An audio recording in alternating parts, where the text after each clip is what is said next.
নাম আব্দুর রহমান। খুবই সাধারণ ঘরের একজন পরিশ্রমী মানুষ। রাজমিস্ত্রির কাজ করে কোনো রকমের সংসার চালায়। তার রয়েছে একমাত্র একটি ছেলে।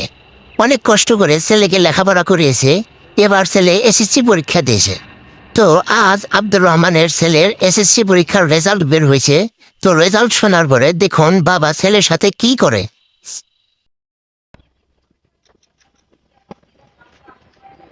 বাদান তোমার ই নাই বের কইছে কেরা? এই যে ময়লা জলের কাম হয় তুমি এই জায়গায় আইছো, হ্যাঁ? আর তোমার পরীক্ষার খবর কি আছে না? রেজাল্ট দিতে এসেছি, হ্যাঁ? কি আবার মাথা নিচে করেছো হঠাৎ? কথা কও না কে? কও কথা কও, পরীক্ষার রেজাল্ট দিতে আজকে বাবা, আমি পরীক্ষায় ফেল করছি এবার। কি পরীক্ষায় ফেল গেছো? পরীক্ষায় ফেল গেছো তুমি, তাই না? হ্যাঁ, তুমি পরীক্ষায় ফেল গেছো তাই না?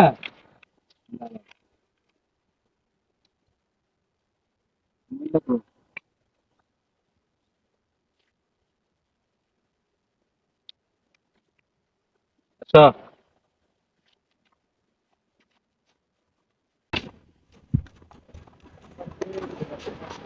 আজকে থেকে রিক্সা চালিয়ে খেবে ধরো, তোমার আর পড়ান লাগবো না।